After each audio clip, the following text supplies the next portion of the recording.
Good morning, all. Good morning. Happy Sunday. Are we on, Jay?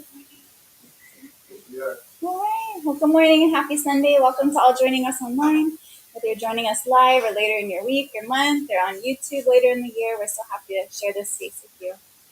So this morning we have a special treat for our special music, which you usually can't broadcast because of copyright, is our home harmonics choir. Woo! So come on up, choir, please. Thank you.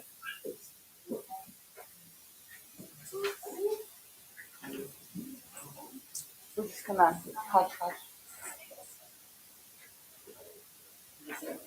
Practice this part. What more can I start with? We didn't practice that part. No, I didn't.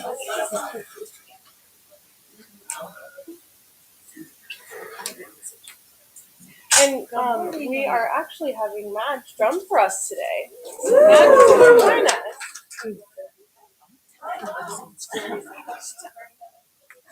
And we're singing a new song today called Loosen, Loosen, Baby by Allie Halpert. It's a song about grief.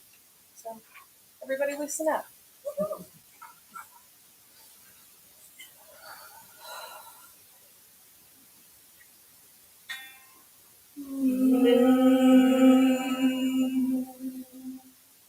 One, two, three, four.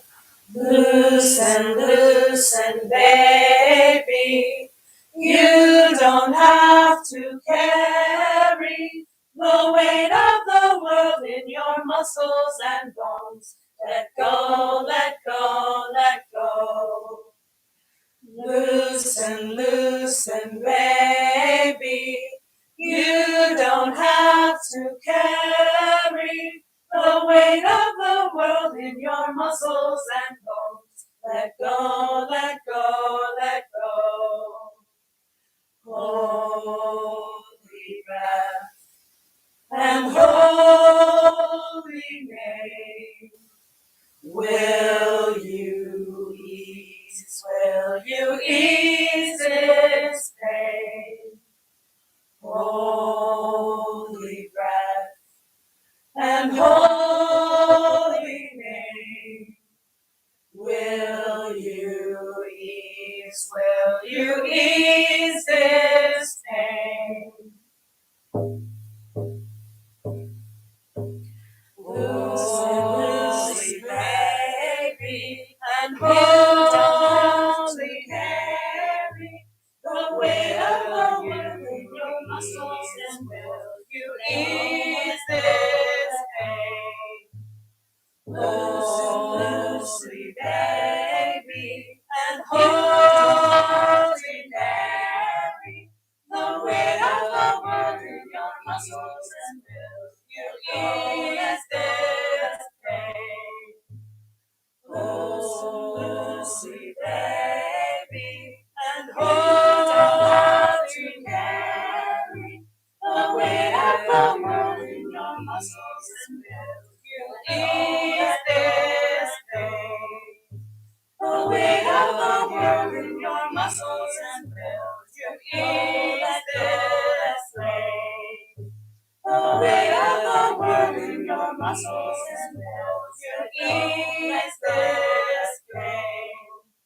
The weight of the world in your muscles and bones. Let go, let go, let go.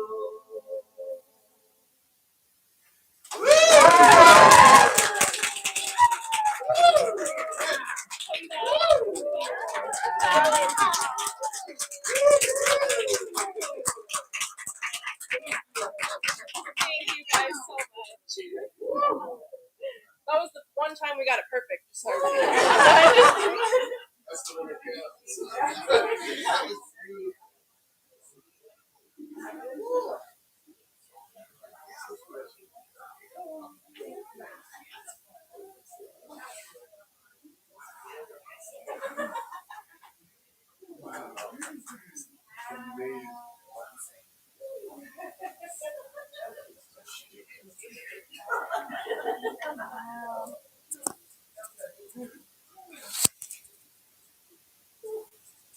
Thank you. That was powerful. That hit home. Doesn't it? Yeah, amazing. Amazing. Well, we'll start off with our opening prayer. And just, if that wasn't it, that was a beautiful opening prayer. I know. I know.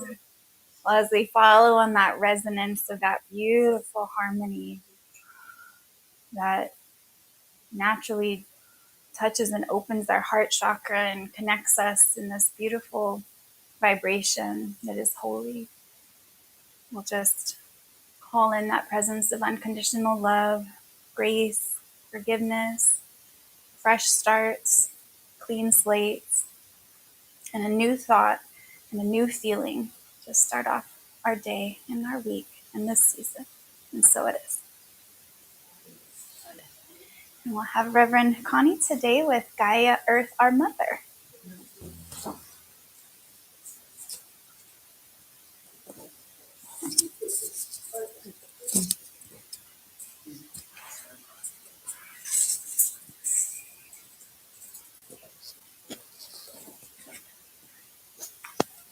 Jerry, are you giving it?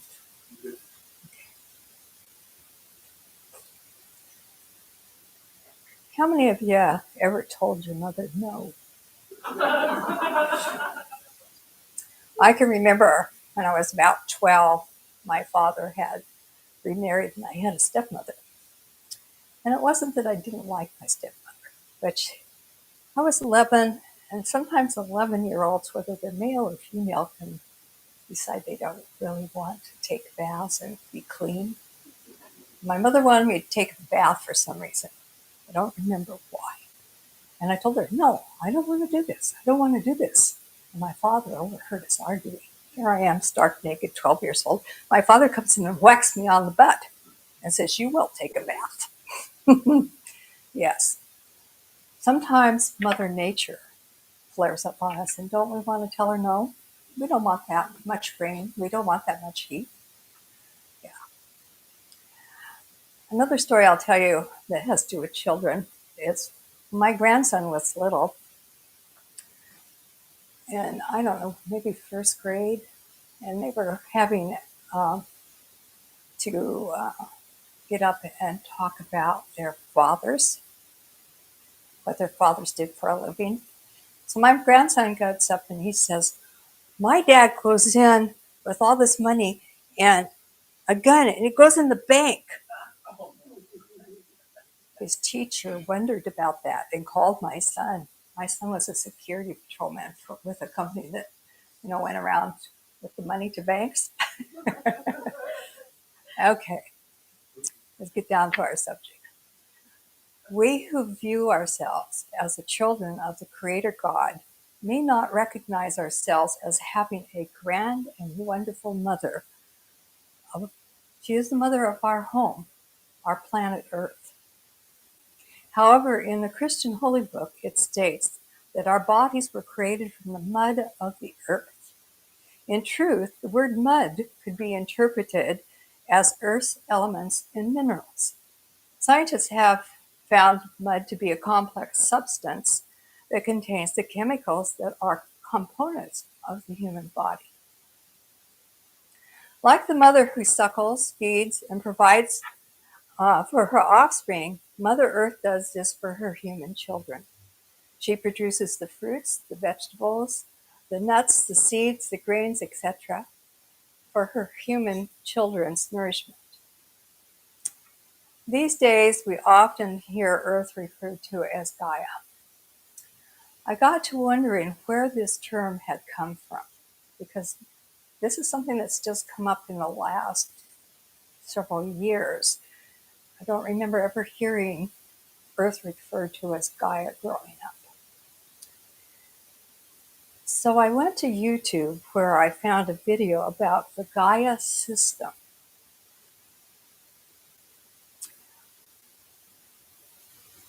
And what I found out in looking at a video that was done about James Lovelock is that he was a biochemist who in 1965 had shared his idea of the world being a living organism and that it appeared to be capable of self-regulating its different systems. He shared this hypothesis with his neighbor, and his neighbor actually was a well-known author, and he told Lovelock, he says, you really need to have a name for your hypothesis. So Lovelock chose Gaia, which is similar to the name of Gaia. And this is the name that was given to the Greek goddess, considered to be a personification of Mother Nature. Other indigenous people believe that Earth, along with the sun, created Earth and its creatures. They saw the sun as the father figure and Earth as the mother figure. In very ancient times, there was a worshiping of the mother, and archaeologists have dug up these little statues that show a very rotund human figure. And these were used in their worship services. They believed this. They believed that the earth was their mother, and this was a representation of her. We also had a matriarchal society for many years in our world, and eventually that turned into a patriarchal society. Many indigenous and others today stay in close connection to earth and nature in their lives. Now, we know of the Aborigines and the Pygmies and various tribes that still live very primitively and very close quarters to nature, oftentimes in little huts. They're made from natural barks and leaves and so forth. And their floors may be dirt. They still use fire a lot. They still go into the jungles and the forests and they hunt for their food. That still exists to this day. And we find that many today, too, are turning back to wanting to go out and live in the wilderness. My husband and I watch a couple of different things on YouTube. One of them is about a man in Canada who went into the wilderness there and built himself a cabin to live in. And he used only as many things as he could from his own property. He milled his wood. He used old-fashioned tools to build it. Watched him sweat through a lot of things that would have been a lot easier with modern conveniences, but he wanted to do it the way his ancestors had. I also read a story one time written by a man that liked going and living with the pygmies in Africa. And he talked about the fact that because they lived near desert and they would cross this desert, that they would take gourds. I was thinking it was big eggs, but I'm pretty sure now it was gourds that they took, and they would store water in these gourds and bury them in the sand along where they would go so that they had water. And he loved this tribe because he found it very wonderful to go back and live with them, very calming, very soothing compared to living in the outer world. Ever see that film, The Gods Must Be Crazy? A Coke bottle drops from the sky, and these people don't know what a Coke bottle is. So this guy takes it back to his tribe, and some of the women want to use it for threshing their grain. Others want to use it for other things. And suddenly they have this battling going on that they've never had before. So the guy decides, okay, we got to do something about this. And so he takes off and he's going to throw it off the end of the world because, of course, the world was flat to them. Today, we are being told we need to take time to get out in nature and observe Earth's beauty in her role as Mother Nature. This is both to calm our minds and to help restore our health and well-being through connecting to Gaia. I'm going to need some water, sorry.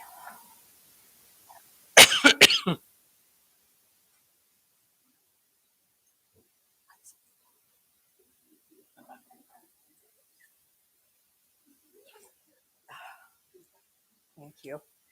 Sorry, people. Taking care of your needs. Yes. In fact,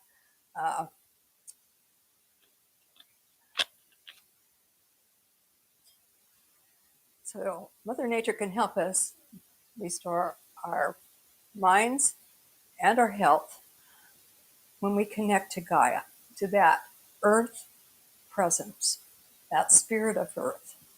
We are part of that Gaia system, which can help us with the regulation of our body systems. When we eat right, eat the right foods, when we breathe good air, when we drink fresh water, all of which Earth supplies, it helps us. We also have been receiving information from various sources that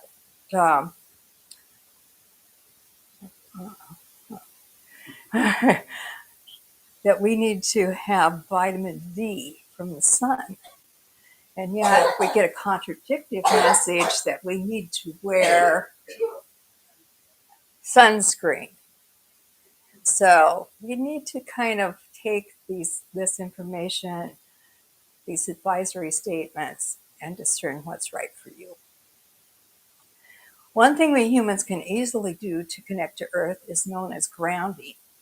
I think probably many of you are familiar with this technique, but if you aren't, what it means is that you can simply take off your shoes and socks, go out, rub your feet through the grass, or stand on dirt, or even cement, and receive the energies from the earth. Shoes oftentimes block that. And it's important for us to make that connection. It helps restore our balance.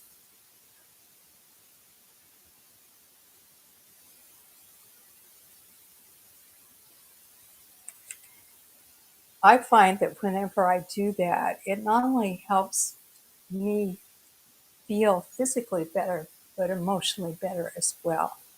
You know, you take time to smell the roses, right? You look at the beauty of Mother Nature while you're sitting there with your feet on the ground. That is, if you don't put your nose in a book.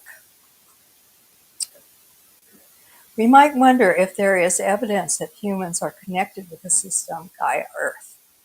On September 11th, 21, when the devastation of the Twin Towers in New York and the Pentagon occurred, a most interesting phenomena occurred.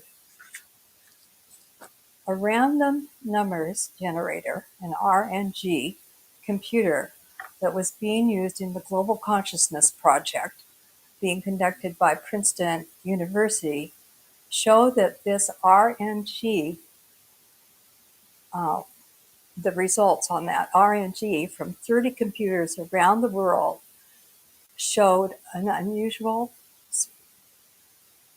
spike, because usually it just kind of like that. And a few days before it started to kind of do this, kind of below the line, then it just went. That was when the towers went down. The exact moment those towers went down. 30 computers registered that. And then the graph went a little bit like this for the next few days.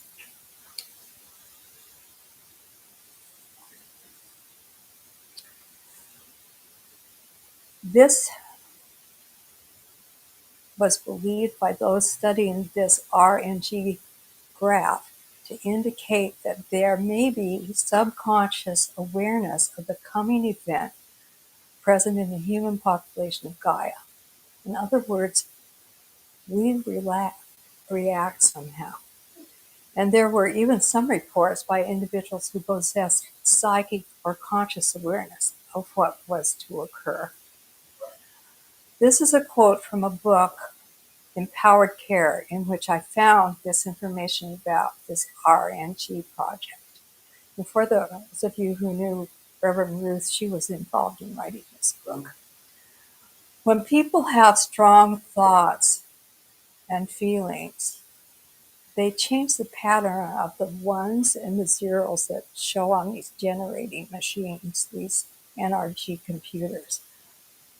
That is, they affect the material world in measurable ways. Yeah, we affect our outer world. We do it with our thoughts and our feelings. Secondly, this is told that even before we are aware of an event, our emotions and thoughts are affected by it. And finally, it makes it clear, if it wasn't before, that truly nothing happens in isolation on Earth. That's all that we think, say, and do affect the whole world. We've talked often about that rippling effect here, of how your thoughts go out and ripple. I remember reading a book where it talked about your thoughts are things. They have breath and wings. They fly to the farthest corners of the earth. There's some kind of poem. And it talked about that. And that was my first exposure to your thoughts are things. And I started paying attention to what I had been thinking and what was happening in my life, and I proved that that's true. Are our human minds and bodies interconnected with our mother's mind and body? Are we similar beings that work in accordance with one another? When we take a look at the human body and what has and is being discovered about it, it certainly appears that this is true. Another quote from the book Empowered Care states, "Now, as the structures that make up the human body are analyzed, it becomes clear that living cells, tissues, organs appear to generate and communicate through light fields and beams, along with other electronic chemical signals and fields." So they actually communicate with one another. And then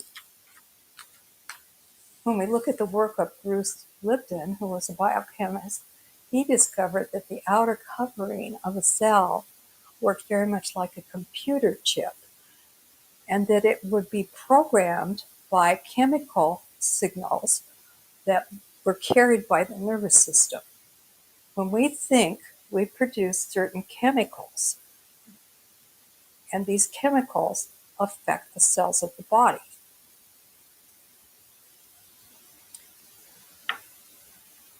One of the movies that came out that talked about these findings of quantum physicists was What the Bleep Do We Know? And basically was saying kind of the same thing, that yes, our thoughts and our emotions affect us, and they affect the outer world, and they affect everybody else. We're all interconnected. And a conclusion I have arrived at in researching these sources is that we definitely appear to be connected with the outer world of our Mother Earth, Gaia. And we too seem to have systems through which we receive information that can allow us to be self-regulating.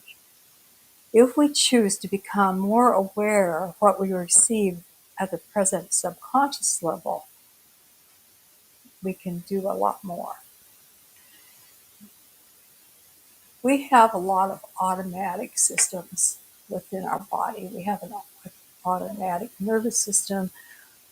We don't have to think about having to breathe. We don't think about having to pump our heart and various things.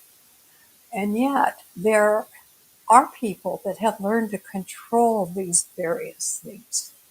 I can remember watching a program on You Asked For It years ago, where this man was able to be buried alive and live for days because he could slow his heart rate down and become in a state of suspended animation.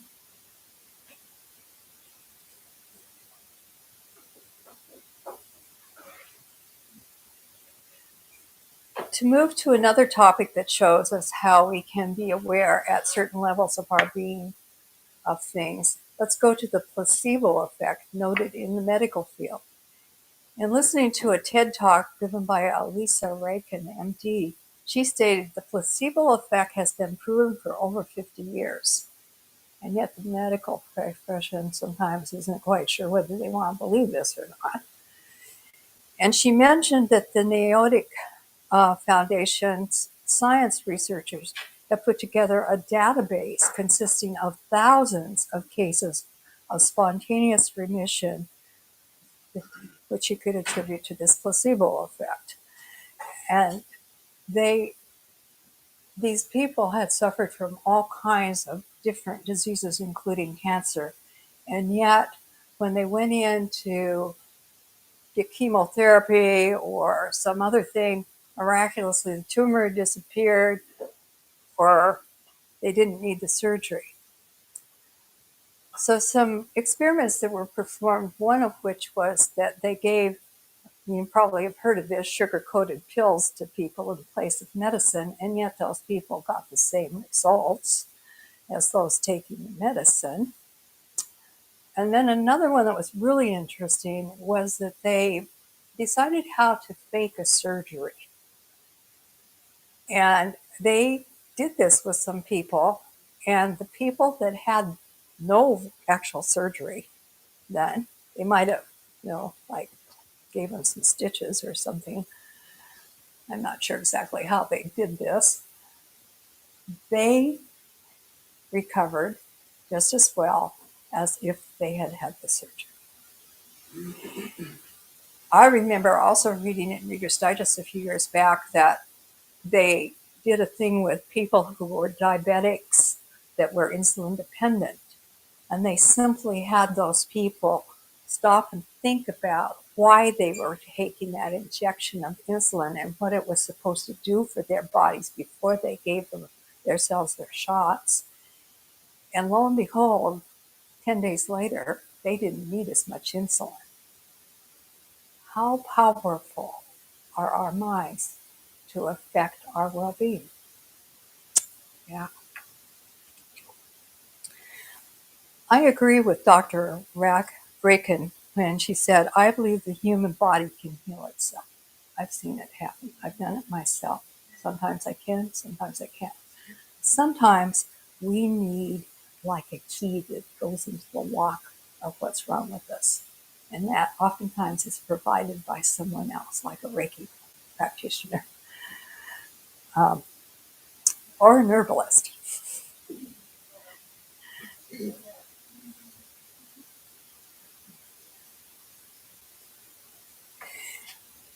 I believe the human body has an innate knowing, an ability to heal itself if fed the right information. This information can come from the thoughts and emotions of a person whose cells respond in a positive way to those messages. In my studies to become a herbal practitioner, my instructor explained that what she called the life force knew how to heal the body when given the right herbs. Later, I learned that a study conducted by one of the major universities in the United States had discovered that herbs were electromagnetically attracted to certain areas of the body that were in need of healing, and that the substances within the herbs were able to provide what was needed and help the person get well. The Bible states that herbs were put upon the earth to be our medicines, and certain food-producing plants for our food. Certainly there is evidence that Gaia Earth is a living being who does have the ability to self-regulate, as she is presently doing according to James Lovelock. And this is from a little ways back when we were first starting to talk about noticing that the Earth was warming up, who referred to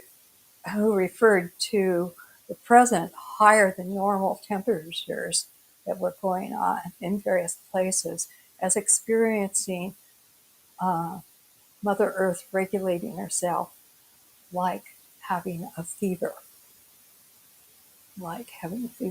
And certainly we have experienced in the last 3 years some extraordinarily high temperatures in various places on Earth.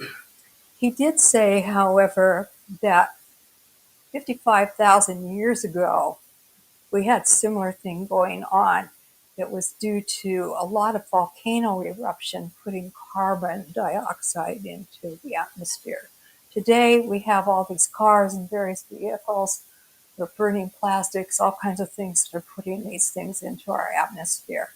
And he felt that because there was such a high amount of that we would not go into an extreme ice age like what happened before when Mother Earth decided to cool herself down. How much truth to his ideas and theories, I don't know. I've also read that Mother Earth seems to be regulating her water system, which some people refer to as her bloodstream.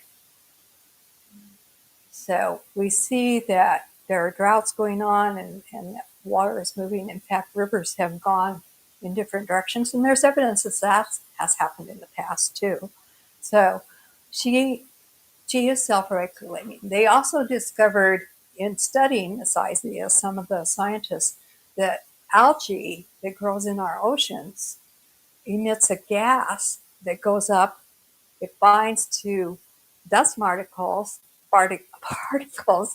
in the sky and creates heavy droplets eventually that can come down out of the clouds as rain, and sometimes, if it's very cold, as snow or hail.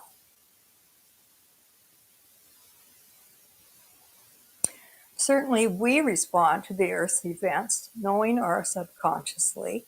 A friend of mine can feel an earthquake or a storm coming. I myself experienced dreams telling me of the upcoming fires that we experienced in this area a few years ago. I didn't recognize immediately that that's what I was being told, but I certainly did once the fires arrived. And as an herbalist, I learned that we self-regulate through producing a fever to ward off a virus. And as my herbal teacher said, the body sends in germ collectors, or garbage collectors, as she called them, and they throw out through every orifice of the body the waste materials that have accumulated in our body and are becoming toxic to us. And that's what colds and flus do. And what do? We want to stop them, right? We want to stop them. We shouldn't unless they become really, really severe, because they do us a good spring cleaning. They do us a good fall cleaning sometimes. And that's the seasons we see a lot of colds and flus attacking us. Of course, the flu season comes right after the holiday season, like a big storm of illness. And what have we been eating all that time? Lots of sweets and goodies and drinking alcohol and things we usually don't do. And our body says, enough of this. Yes, Earth Mother Gaia is very much a living, responding being, and we, her children, are connected to her. And just like she is capable of self-regulating, so are we. Let's take a moment to go into meditation. Let's do a few alms together. Let's do 3 of them. Om. Om.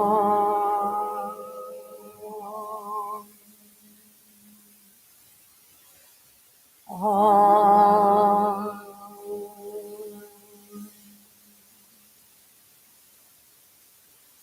Place yourself at the beginning of a path that's going to wander around a little bit and come out into the woods. At the beginning of the path, on one side, there are kind of a little bit of a border of rocks with some flowers in it, perhaps red tulips.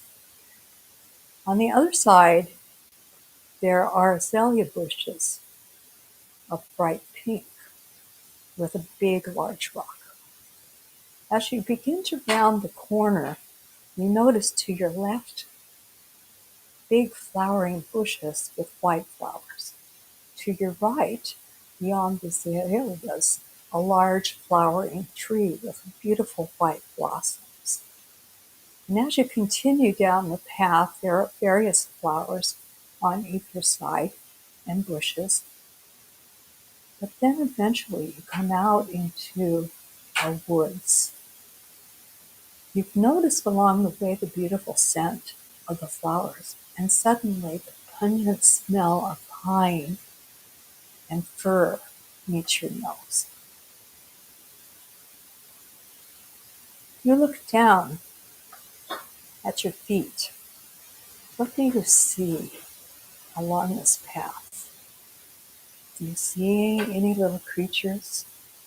Do you notice leaves on the path or dirt?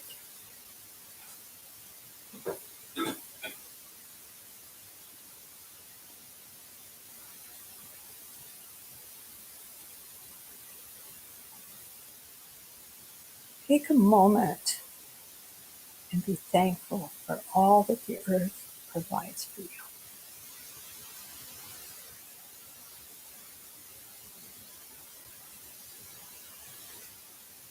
Now, as you walk back up the path and slowly return to your body, presence in this room, you may take a moment to wiggle your fingers or your toes before you open your eyes and come back. Did you notice how calming that felt? Yeah.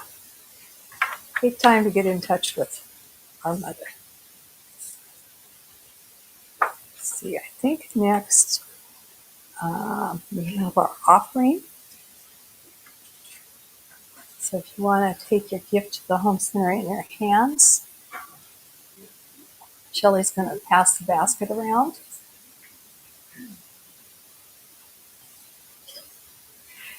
Certainly we are open to accept not only gifts of money, but gifts of your time and volunteer work or anything that you wish to help the church with. This is our beautiful home center, and we need to support it in any way that we can. So we bless these gifts that we hold in our hands and in our hearts. And we know that whatever we put out into the world will come back unto us many times over. For as we give, so shall we receive.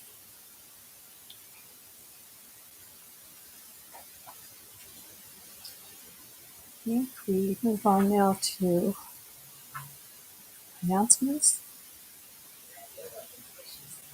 Oh, inspiration story comes next. Sorry, Glenda. That's okay. I should have looked at this. Yes. Thank you, Connie. Well, as the basket goes around, we just have a little inspirational story from this Pray a Word a Day. And this is the day 297 with the topic of seed. Everything that exists is, in a manner, the seed of that which will be. I thought that was pretty cool. That's Marcus Aurelius. In a short story from a woman named Isabella, I'm not much of a green thumb, but I've learned a lot because I enjoy pretty flowers and homegrown herbs. But only recently did I get another glimpse into God's ways. I never much thought about seeds until I planted some wildflowers. I followed the instructions, tilled the soil, covered the seeds gently, and watered regularly. When you plant seeds, it seems like forever before you see anything. Then one day, the most fragile wisp of a seedling poked through the dirt, and then another, and once out, they grew quickly. I realize there's a lot going on in the damp darkness before I ever see a sprout. It's that invisible work that produces what becomes a beautiful flower, a fragrant herb, or good food. And that was from a woman named Isabella. And the prayer that goes with that is, so we'll do our closing prayer now. But it's so funny, when we got here, Jerry said something about mushrooms are never out of season because they're always growing in the dark and in the S word. And that goes really along with this, and it just reminded me of our spirit. You know, like in food, when we grow food, there's seasons for certain things. Sometimes we can't have blueberries unless we get them from another side of the world. But our spirit and the growth of our spirit is never out of season because it grows in the dark and surrounded by shit. That's beautiful. Beautiful.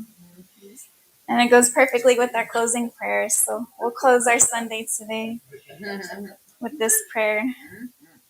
God, unconditional love, help me trust what you're doing in the darkness and trust I too will be fruitful if I lovingly tend my own soul.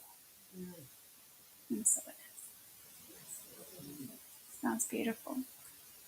Well, thank you, Reverend Connie, and thank you all for joining us. Thank you for joining us online, and we'll see you next time.